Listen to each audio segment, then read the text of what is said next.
इदं पूर्णमुदच्यते पूर्णस्य पूर्णमादाय पूर्णमेवावशिष्यते। ॐ सहना भवतु सहनौ भुनक्तु सह वीर्यं करवावहै तेजस्विनावधीतमस्तु मा विद्विषावहै। ॐ शांति शांति शांति। धन्य धन्य सद्गुरु सुखदा महिमा कही न जाय। जो कछु कहूँ तुम्हारी कृपा मोते कछु न बसाय। बोलिए प्रेम से श्री सद्गुरु महाराज की। बुलंद आवाज में थोड़ा बोलिए, श्री सद्गुरु महाराज की, श्री सद्गुरु महाराज की।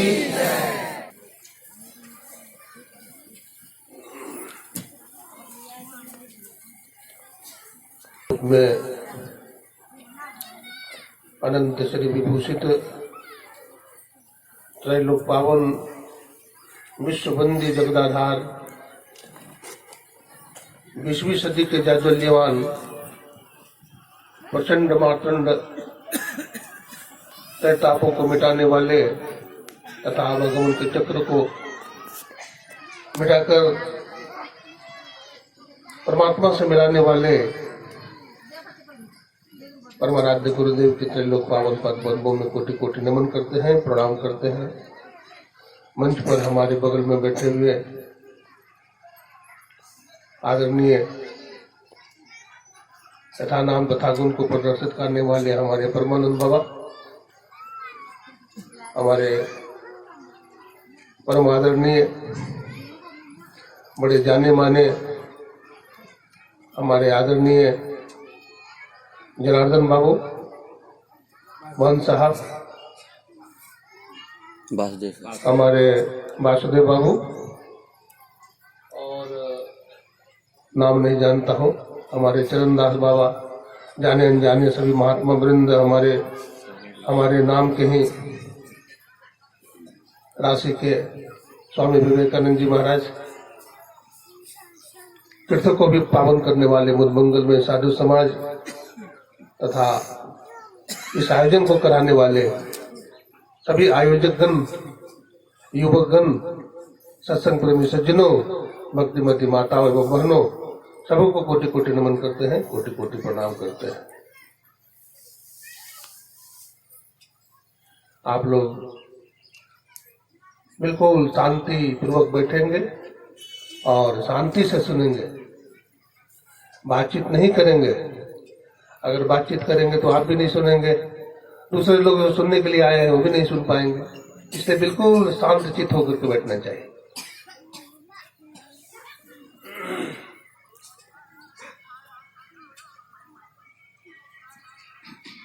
संसार में हर आदमी, चाहे पशु हो, पंछी हो, कोई भी हो, सब सुख चाहता है, शांति चाहता है। चाहता तो है लेकिन गलती कहाँ करता है? जहाँ सुख शांति मिलता है उधर नहीं चलता है, कहीं और ही चलता है। जहाँ सुख है, जहाँ शांति है, वहीं खोजेंगे तभी नहीं मिलेगा। तो वस्तु कहीं और ढूंढे कहीं, यही विधि आवे हाथ, वो कैसे मिलेगा? संत महात्मा जिन्होंने ईश्वर को जाना है, ईश्वर को पहचाना है, वो क्या कहते हैं? इंद्रियों के माध्यम से ईश्वर को जानना झूठी खेल करना है। बोले अभी पाठ में सुने, ओम स योजत उरु गायस्य ज्योतिम वृथा क्रीडंतम मिमितेन गावः परिणसम कृणुते तिग्म श्रृंगो दिवा हरिदर्शे नक्तमिजहा। सुने, वेद भगवान ने बताया कि इंद्रियों के द्वारा ईश्वर को जानने का प्रयास करना झूठी खेल करना है। तो इंद्रियों के माध्यम से, मन के माध्यम से, बुद्धि के माध्यम से, किसी भी इंद्रियों के माध्यम से ईश्वर नहीं जाना जा सकता है। जैसे आंख का ज्ञान, रूप का ज्ञान आंख से होता है नहीं। रूप का ज्ञान करना हो तो कैसे होगा? आंख से। अब कान का ज्ञान करना, शब्द का ज्ञान करना हो तो कैसे होगा? कान से। रस का ज्ञान करना हो तो कैसे होगा? जिह्वा से। स्पर्श का ज्ञान करना हो तो त्वचा से होगा। आत्मा का ज्ञान कर, परमात्मा का ज्ञान करना हो तो कैसे होगा? जीवात्मा के द्वारा। तो गुरु महाराज ने कहा जीवात्मा प्रभु का अंश है। जैसा अंश नभ को देखिए घटमट प्रपंचन जब मिटाए, नहीं अंश का ना चाहिए। जीवात्मा परमात्मा का अंश है। अब गोस्वामी जी ने कहा ईश्वर अंश जीव अविनाशी चेतन अमल सहज सुख दासी। जीवात्मा परमात्मा का अंश है, जीव अंश है और परमात्मा क्या है? अंशी है। अंश अंशी में मिलता है। नमक का डली चली समुद्र का था लेने के लिए, कि समुद्र में कितना पानी है देखे, तो लौट के आ गई थी ना, लौट के आ गई थी ना, लौट के क्या आएगी बेचारी, खो गई उसी में। जीवात्मा भी परमात्मा का पता लगाने के लिए चला था, खो गया, एको में खो गया। द्वैतवादी कहते हैं, क्या बोलते हैं? अद्वैतवादी जब कहते हैं अहम ब्रह्मास्मि, जगत गुरु शंकराचार्य जी महाराज का सिद्धांत है, ब्रह्म सत्यम जगन मिथ्या जीवो ब्रह्म बना पूरा। ब्रह्म ही सत्य है और संसार कैसा है? मिथ्या है, झूठा है। कैसे? तो कहते रज्जो सर्प, रस्सी को देख करके हम समझ लेते सांप है, हाथ में लाठी उठा लेते हैं मारने के लिए, टार्च जलाकर देखते हैं तो कहते हैं भाई तो सांप नहीं था, ये तो रस्सी ही था, बेकार कर दिया था, है ना। प्रतिभाषित था सांप, आ गए। उधर हम वेदांत में ज्यादा नहीं जाएंगे क्योंकि उधर ज्यादा घुसेंगे तो कठिन है उधर, और समझ में बात नहीं आएगी। तो जो बात समझ में आ जाए वही अच्छा है। बहुत वाद है, विवाद है शास्त्रों में, बहुत झगड़ा है। अद्वैतवादी ब्रह्म को मानते हैं, द्वैतवादी कहते हैं ब्रह्म की ही सत्ता क्यों है, तो जीव की सत्ता मानो। मध्वाचार्य महाराज कहते हैं यदि ब्रह्म की सत्ता है तो जीव की सत्ता भी स्वीकार करना होगा। एक तरफ ब्रह्म है तो दूसरी तरफ से परमात्मा है, एक ही है दोनों, ब्रह्म कहिए परमात्मा कहिए, और दूसरा तरफ जीव है, यानी जीव है और ईश्वर है। ये द्वैतवादी का मत हुआ। द्वैतवादी कहते हैं कि महाराज आप जीव को मान रहे हो, ईश्वर को मान रहे हो, तो जीव को भटकाने वाला कोई चीज नहीं है दुनिया में। क्या जीव तो देखते हैं दुनिया में लुढ़क रहा है, उसको लुढ़काने वाला चीज है माया या प्रकृति कहिए, जो कहिए। ये प्रकृति द्वय उत्पत्ति लय हो गए प्रभु की मौज से, ये अजान अश्वम है, हरगिज न कहना चाहिए, है ना। तो ये जो प्रकृति है माया है, ये जीवों को डिगाती है। आप एक पत्थर का टुकड़ा ले लीजिए अथवा मिट्टी का ढेला ले लीजिए, आसमान में फेंकी।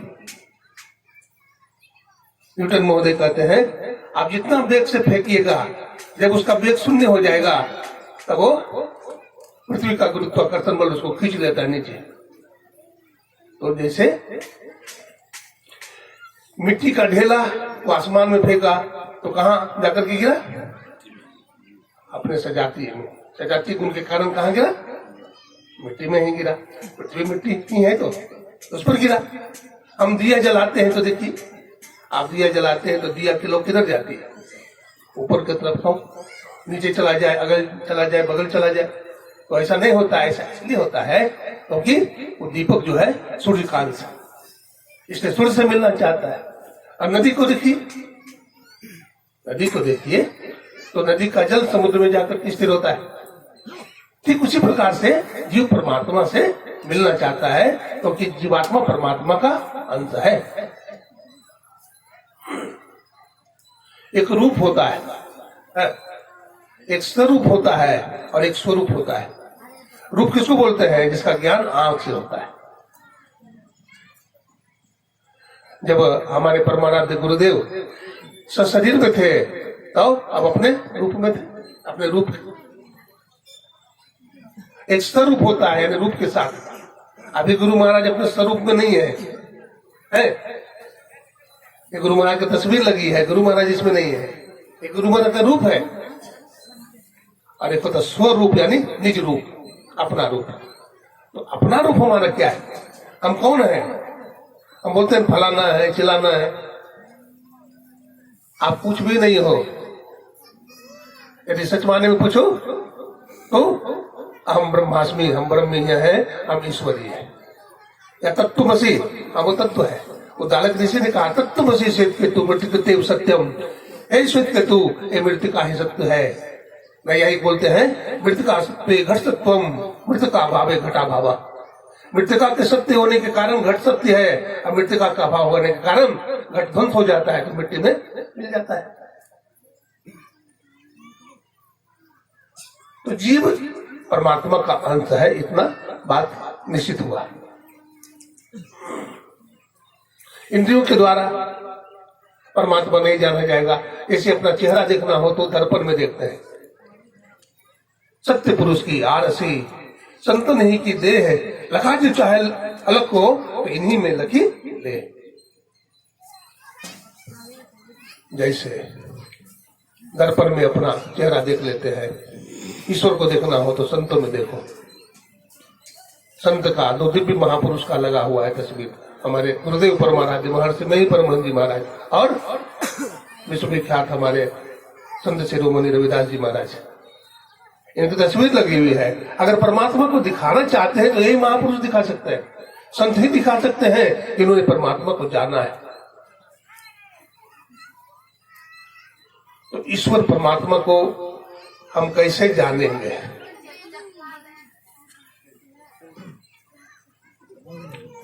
गंगा जी कहां से निकलती है? हिमालय से। बढ़िया से सुनते रहिए, थोड़ा सा विषय तो थोड़ा नीरस है लेकिन बहुत ही मार्मिक विषय है। अगर इस विषय को नहीं जानेंगे तो ईश्वर को प्राप्त नहीं कर सकते हैं। इसलिए ईश्वर स्वरूप को समझना बहुत आवश्यक है। गंगा जी कहां से निकलती है? हिमालय से निकलती है। गंगा जी में बहुत सारे पत्थर है ना, टूट टूट करके गिर जाता है और गंगा की धार में बहते चला जाता है। पानी का रंग मटमैला हो जाता है ना।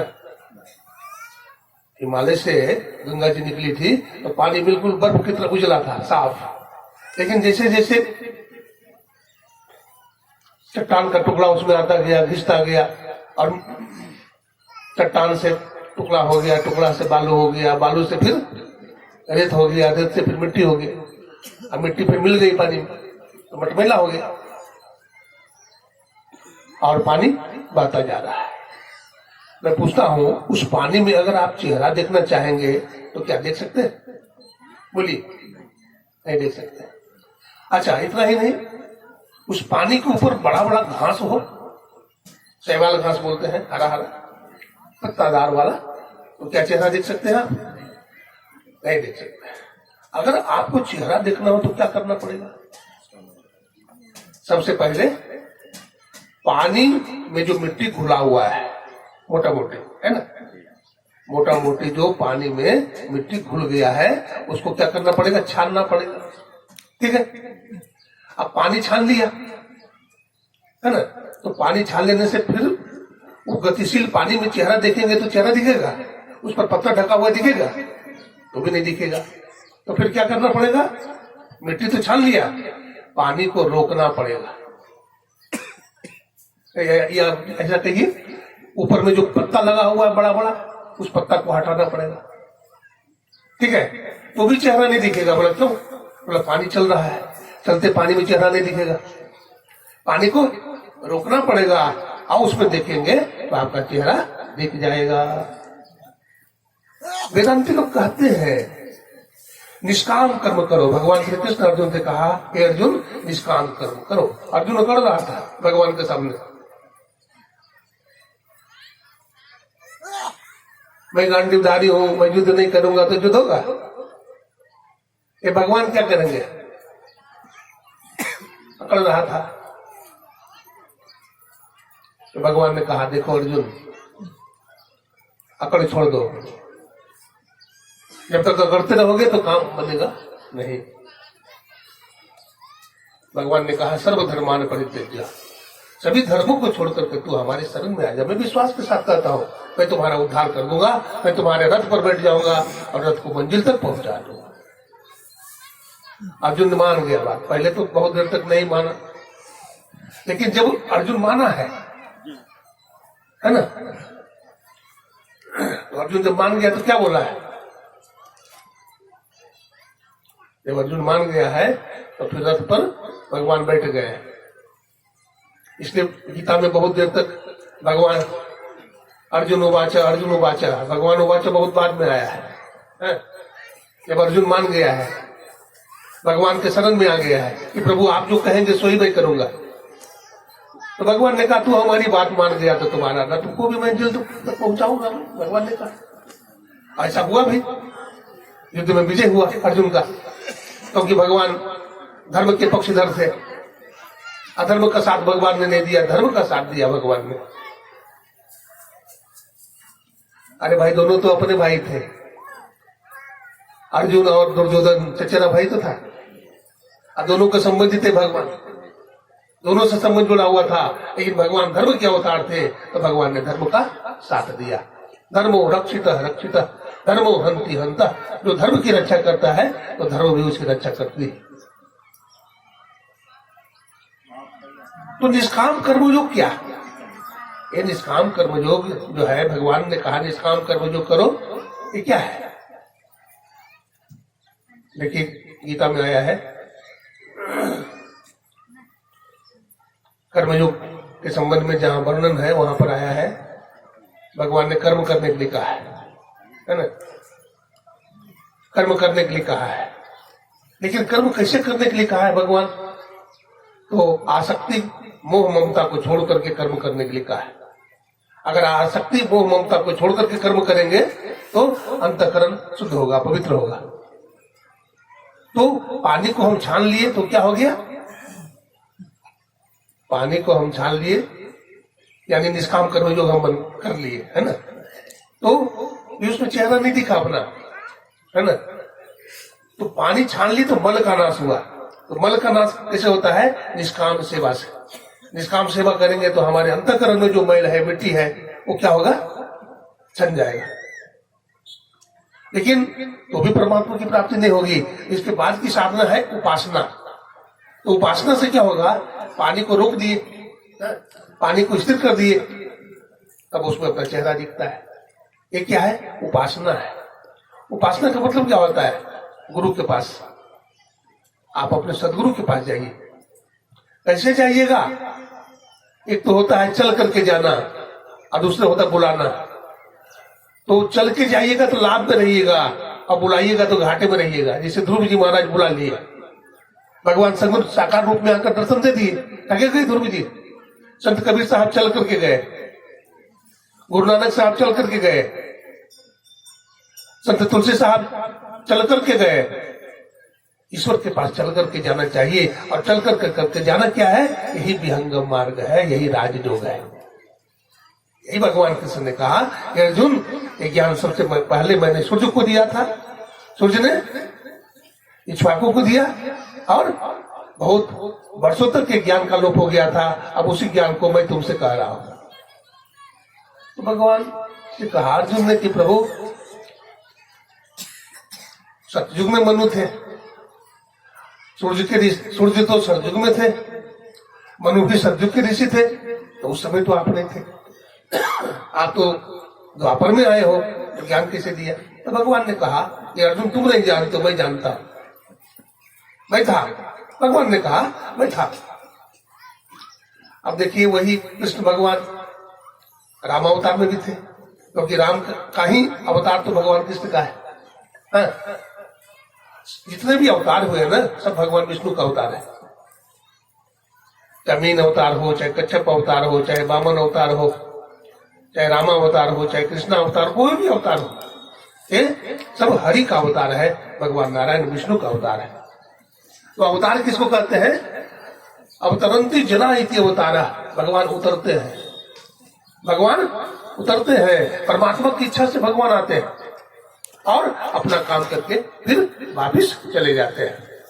भगवान श्री राम आए तो भगवान राम ने रावण को मारा ना, और किसको मारा? किसको मारा? मारीच को मारा, ताड़का को मारा, बहुतों को भगवान राम ने मारा। भगवान कृष्ण आए तो कंस को मारा, पुतना को मारा, अघासुर, बकासुर, कितने असुरों को मारा भगवान ने। तो भगवान राम आए, इतना बड़ा बड़ा काम किए, इतने बड़े बड़े योद्धाओं को मारे, अपना धनुष मान लेकर चले गए। भगवान श्री कृष्ण आए, सुदर्शन चक्र लेकर के बहुतों को मारा और सुदर्शन चक्र अपने साथ लेकर के चले गए। लेकिन हमारे गुरुदेव संत रविदास आए और हमारे गुरुदेव परमाराध्य महर्षि मई परमहंस जी महाराज आए, वो अपने ज्ञान अस्त्र को लेकर के नहीं गए हैं, इतने को मुक्ति दे दिए है, इतने को मोक्ष दे दिए है, प्रदान करके छोड़ करके चले गए हैं। ये संतों का ज्ञान है, संतों का ज्ञान है। संत ने बताया ईश्वर के पास कैसे जाओगे, रास्ता बताया। हमारे गुरु महाराज ने रास्ता बताया। क्या बताया? पहले कहा सत्संग करो। सत्संग करने से क्या होगा? सत्य का संग हो जाएगा, झूठ का संग हो जाएगा, हाँ छटते चला जाएगा। नेहम नेहम नेहम नेहम, हम शरीर नहीं है, मन नहीं है, बुद्धि नहीं है, इंद्रियां नहीं है, हम कुछ भी नहीं है। चिदानंद रूपम शिवोहम शिवोहम, ये ज्ञान हो जाएगा, हम ब्रह्म है, हम ईश्वर है, हम परमात्मा है, ये ज्ञान होगा।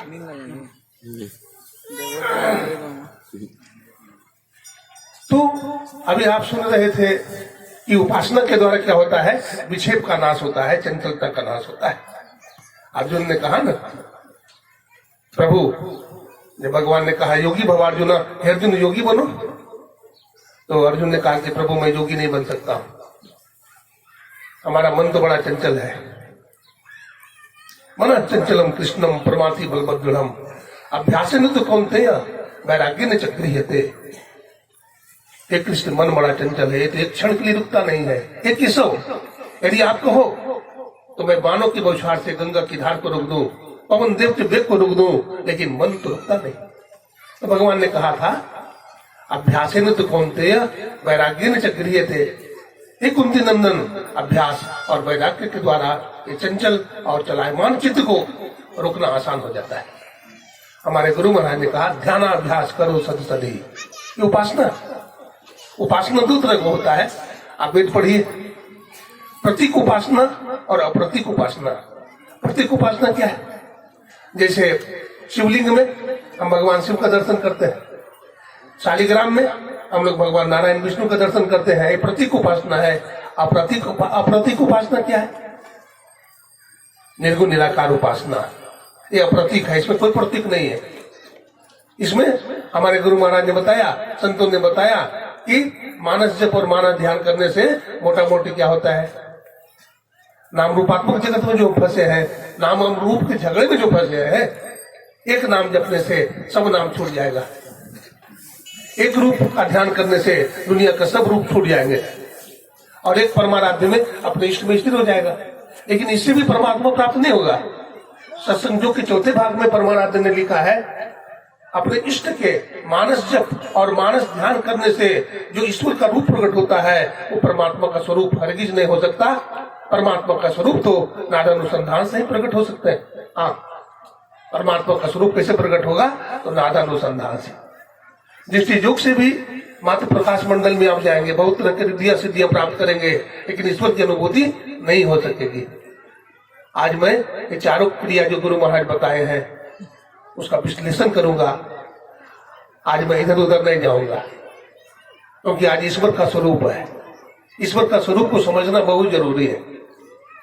भोले वाले भक्त को लोग पढ़ा देते हैं, सिखा देते हैं, और वो गंगा सागर जाओ, फलाना जगह जाओ, फलाना जाओ। हमारे गुरु महाराज बैठे थे, परमाराध्य महर्षि मही परमहंस जी महाराज, हमारे सामने की बात है। उस समय छोटा था, लेकिन वो बैठा हुआ था, बहुत बड़े बड़े सेठ आए हुए थे, गुरु महाराज को प्रणाम कर रहे थे। गुरु महाराज से हाथ जोड़कर कह रहे थे, गुरुदेव हम यहाँ 2 दिन रहे, अब जाना चाहते हैं, हम लोग कहाँ जाओगे? तो कहते हैं बद्रीनाथ जाना है, चारों धाम। हम लोगों की टिकट बुक है, आदेश है, यात्रा शुभ है। गुरु महाराज आंख बंद कर लेते हैं, बोलते सुनो जी हमारी बात मानोगे? बोले गुरुदेव बिल्कुल मानूंगा, आप हमारे गुरुदेव हैं। कहा कि यात्रा अशुभ है, यात्रा शुभ नहीं है, तुम अपना टिकट कैंसिल करवा दो, अपना टिकट कैंसिल करवा दो। ठीक है गुरुदेव टिकट कैंसिल करवा दो। वो टिकट कैंसिल करवा दिया, नहीं गए। दूसरे तीसरे दिन पेपर में आ गया, फलाने नंबर की बस जो बद्रीनाथ जाने वाली थी, चारों धाम की यात्रा पर जाने वाले थे, वो 1000 फीट ऊपर पहाड़ पर से गिरा खाई में, और बस का भी पता नहीं चला। तो आदमी का पता क्या चलेगा? देखिए सबकी रक्षा कर दी गुरु महाराज, बस का ही पता नहीं चला तो आदमी का क्या पता चलेगा? तो ऐसे जो परमाराध्य है, सदगुरु है, अंदर का रास्ता वही खोलते हैं, कोई देवी देवता नहीं खोल सकेगा, याद रखिए। हाँ कोई देवी हाँ इतना है कि देवी देवता का भजन करेंगे तो देवी देवता का दर्शन होगा। आप वैकुंठ जाएंगे, स्वर्गलोक जाएंगे, क्योंकि देवी देवता का वास वैकुंठ में है, स्वर्गलोक में है, स्वर्गलोक में जाएंगे। भगवान कृष्ण कहते हैं छीने पुण्य मृत्यु लोकम विसंति, अब पुण्य जब छीन हो जाएगा तो मृत्यु लोक में आ जाएगी। तो उस साधना से उतना लाभ नहीं है, संतों के ज्ञान में आइए। संतों ने क्या कहा उस पर विचार कीजिए। अगर संतों के बताए हुए मार्ग पर चलिएगा तो आप भटकिएगा नहीं, और परमात्मा से आप मिल जाइएगा, परमात्मा को जान लीजिएगा। मानस जप, गुरु महाराज क्या बताए? मानस जप। मानस जप यानी मन से जप, मन को लगाना है। जप मन से कीजिए। पहले हम लोग जप करते हैं उसको वाचिक जप कहते हैं, बोल बोल करके जप करते हैं, राम राम शिव शिव, ये वाचिक जप है। एक उपांशु जप होता है जिसमें मुंह से आवाज नहीं निकलती, ओठ हिलते हैं। और तीसरा प्रकार का जप मानस जप होता है, जपों का राजा है, इसमें विशेष फल मिलता है। तो मानस जप करिए, जप को लगातार चालू रखिए, जब की धारा टूटे नहीं।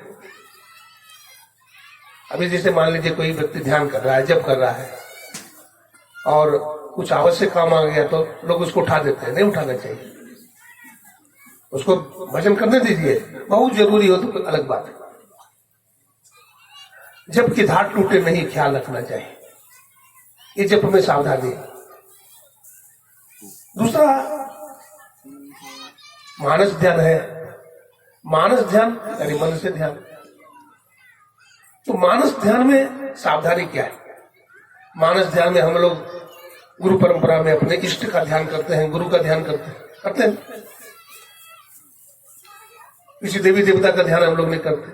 मैंने पूछा एक बार गुरुदेव से, ये गुरुदेव शांति संदेश में लिखा हुआ है कि कोई राम का ध्यान करते हैं, कोई शिव का ध्यान करते हैं, कोई दुर्गा का ध्यान करते हैं, कोई काली का ध्यान करते हैं, कोई गुरु का ध्यान करते हैं, तो किनका ध्यान करने से विशेष लाभ होता है? जब खोल करके पूछा तब वो कहते हैं देखो जी, भोले बाबा का ध्यान करते हैं तो भोले बाबा को देखे हो? तो नहीं देखे हैं। तो जब देखे नहीं हो तो ध्यान कैसे सही होगा? भगवान राम को देखे हो? नहीं देखे हो तो ध्यान कैसे सही होगा? गुरु को देखते हैं। तो फिर मैंने एक और जिज्ञासा कर दिया कि हुजूर कोई सूरदास है तो वो मानस ध्यान तो नहीं करेगा ना, वही सूरदास है बचपन से, तो सदगुरु का दर्शन कैसे करेगा? वो तो नहीं करेगा। फिर तो कहते बड़ा होशियार बना है, सदगुरु इतना हल्का है क्या? अरे सदगुरु जबरदस्ती उसके अंतःकरण में प्रकट हो जाया करते हैं। हाँ, सदगुरु इतना कमजोर नहीं है। इसे तो बाबा गोरख ने कहा, सदगुरु मिले तो उबरे बाबू, नहीं तो परले हुआ। तो मानस ध्यान में सावधानी क्या रखना है? हम लोग इष्ट के रूप को बदलते रहते हैं बराबर। कभी तो हाथ में लाठी लिए हुए गुरु महाराज, उसका ध्यान करते हैं। कभी गुरु महाराज बैठे हुए हैं, उसका ध्यान करते हैं। कभी एक संतवानी सटीक पड़ रहा है, वो भी फटवाता है, उसका ध्यान करते हैं। तो बार बार बदलते नहीं रहिए। एक ही रूप, जिस रूप में गुरु महाराज को देखे हैं, या जो रूप आपको अच्छा लगता है, उसी रूप का ध्यान करना चाहिए। बात समझ में आई? रूप बार बार नहीं बदलना चाहिए साधक को। ये मानस ध्यान की सावधानी है। तीसरी प्रकार की साधना दृष्टि साधन है, इसको बिंदु ध्यान भी कहते हैं। अनुर्नियान महतो महियान, परमात्मा अनु से अनुतर है, अब महान से भी महत्तर है। परमात्मा को जैसा रूप बनाना होता है वो सब बना देते हैं। बिंदु ध्यान दृष्टि साधन, दृष्टि योग भी कहते हैं। देखिए, दृष्टि शब्द है, और दृष्टि का मतलब क्या होता है? क्या होता है? देखना। और योग का मतलब जोड़ना। तो दो दृष्टि है, दो आंख है हम लोगों का। आंख कितनी है? दो है। बाई आंख की बाई धार और दाई आंख की दाई धार, दोनों को क्या करते हैं? मिलाते हैं। जब ध्यान करते हैं तो जैसे जैसे मन एकाग्र होता है, वैसे वैसे चेतन की धार अंदर में क्या होती है? मिलती है। गुरु महाराज लिखे हैं, धर चेतन धारा पिंड के पारा, दसम दुआरे का, ज्योति जग जावे अति सुख पावे शब्द सहारे का। आप गुरु युक्ति से ध्यान करिए। हमारे पूज्य पास साहिब स्वामी जी महाराज कहते हैं, क्या कहते हैं? गुरु युक्ति से ताक गगन में तब झलके एक तारा। गुरु युक्ति से आप देखिए,